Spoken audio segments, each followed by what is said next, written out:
Hello, I am the Dungeon Tutor. Welcome. Since 2016, I've been answering your questions, giving advice and inspiration to countless gamers. Here, you can ask questions in the comments and get your own videos as an answer. So I encourage you, enjoy by all means, but come back to visit with your friend, the Dungeon Tutor.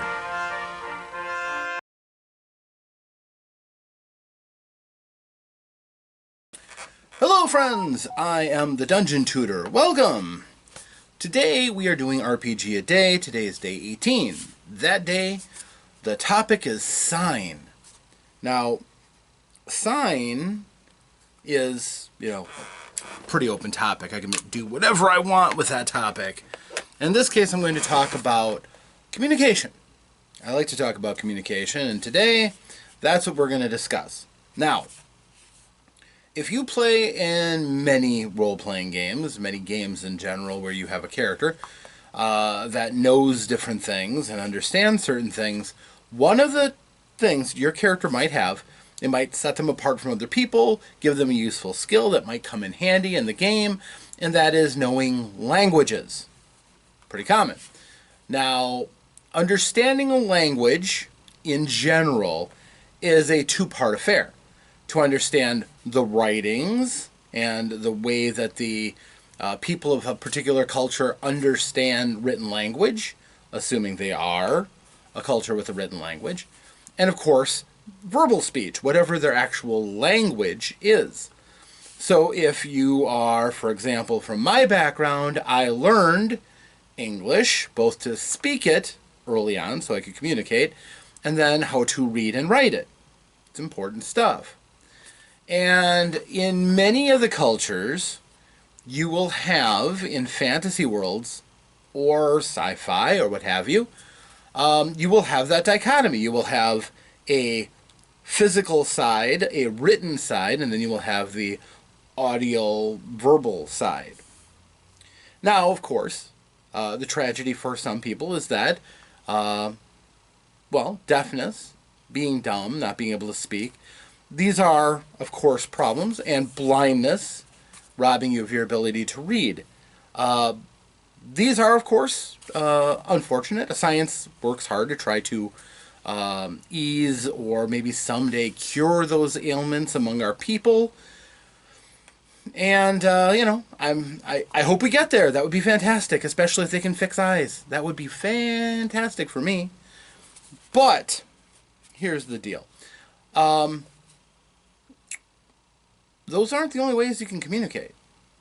And I think one of the things as a group of, gamers and role players and world builders is that oftentimes we don't consider other forms of language other than the verbal and the written.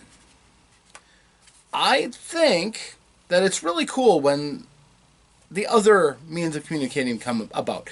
And for us here in America, I kind of wish that I had learned to sign, because it is a form of communication for deaf people, and it would be another aspect of my language that I would understand better. I know it's a separate language, but it would help me to communicate ideas and concepts, and different cultures have had different means of sign language.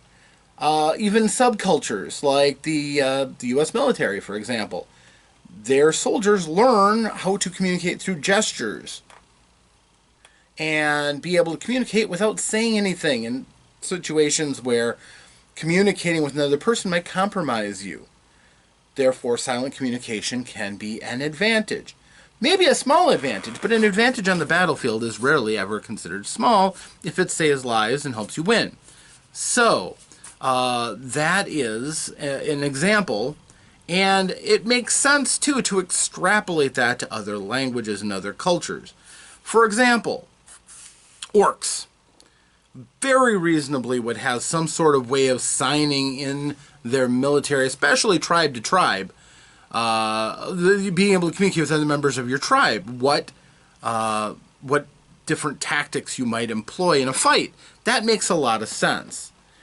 And maybe that's a separate sublanguage. Maybe it's an easier language because there's more to it. Your gestures might be very expressive. And, I mean, most people understand some of the most basics, like means silence or to be quiet. And there's plenty of other languages using one or more fingers that people can understand means something. What exactly? Well, it may communicate an emotion, or it may tell somebody to do something to themselves. But still, it is able to communicate a concept. Now, other cultures and other races especially may have access to other forms of communication other than signing. They may, for example, like the Tabaxi of Dungeons and Dragons. They got a tail, and they have cat-like tendencies. Cats, as we well know, have a variety of means of communicating, seldomly verbally communicating. Oftentimes, it's with their tail and with their posture. Even the twitching of their ears can communicate to other cats what they need to know from the cat delivering the communication. And maybe it may not be as nuanced. Cats don't need as much nuance as we need, or we have invented. But it's still sufficient for the needs of that populace. So, for example, if you're thinking, how can I spice up rangers? And you think, well, druids have their own language, and thieves have thieves' cant, and both of them are going to be heavily tied into the interests of that group. For example, thieves' cant is not a broad communication on philosophy. It is very simply on the nature of thieving. Who's a target? Who's a danger? What's the law like in this area? Things like that you could communicate without seeming like you're communicating. And it makes sense that other cultures might do that. For example, rangers. My culture of rangers has ranger signs. They are oftentimes relatively innocuous things that rangers will lock onto and see as a message or a warning, but other people are just going to see a pile of stones, maybe a couple of sticks, maybe a mark on a tree, but no greater significance unless you know the language. And that can be a really useful thing.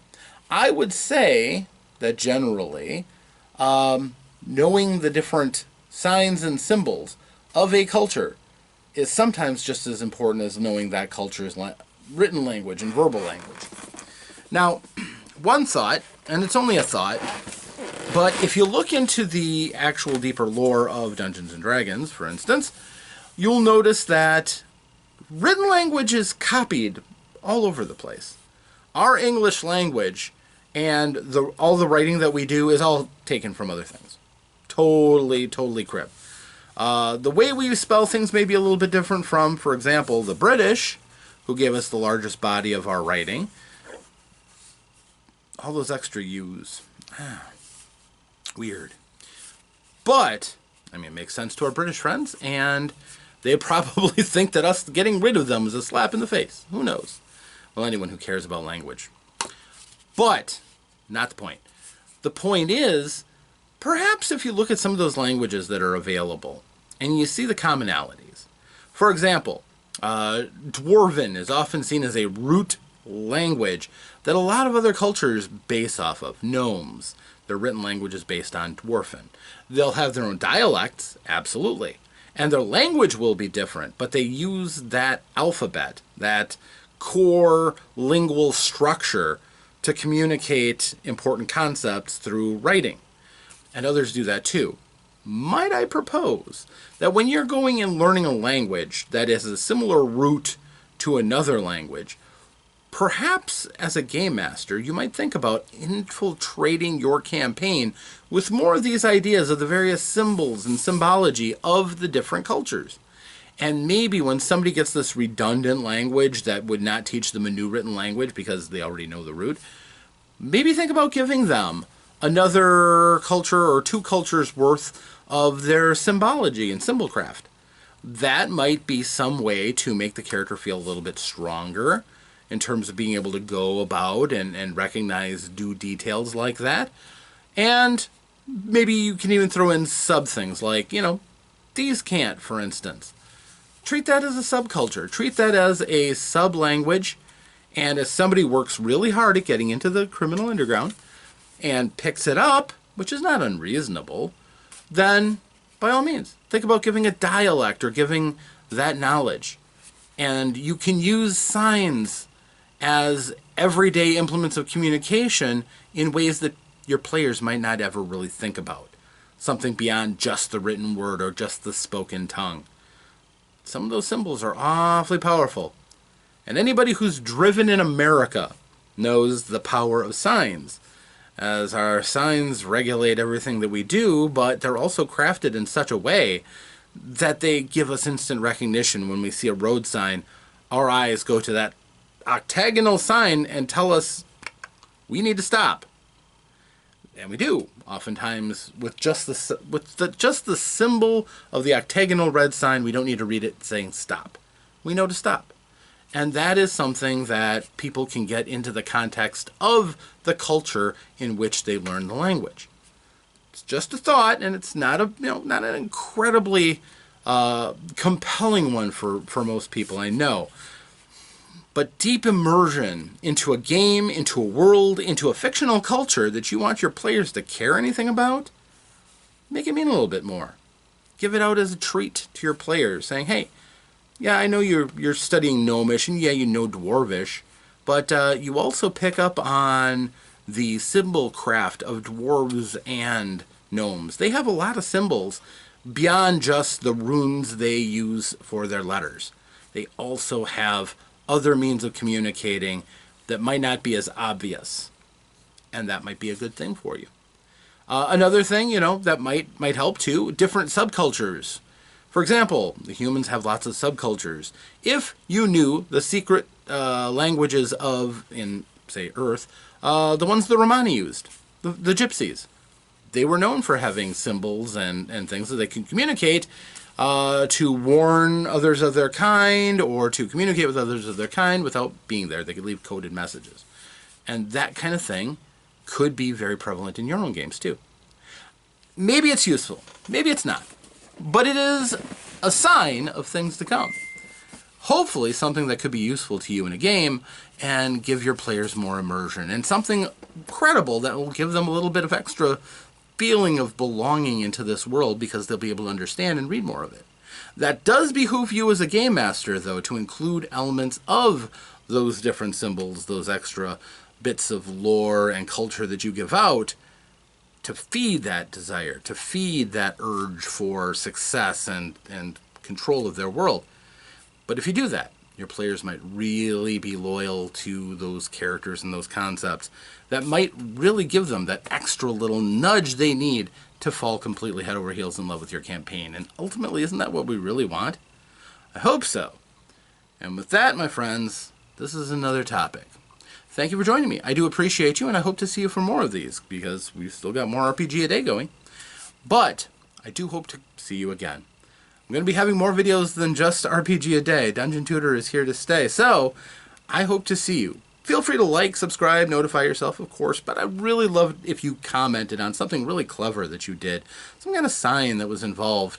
I love to hear about these stories, and honestly, I'm not afraid to crib your ideas. In my own games, imitation is the sincerest form of flattery, and my gaming community is a constant source of inspiration for me, both for the awesome people that you are, with the ideas that you come up with the experiences you've had, and some which make me incredibly jealous when you get to go to places in imagination that I haven't gone to yet.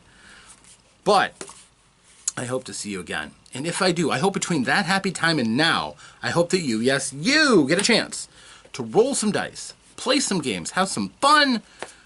Stay safe out there, friends. Until that next time, farewell.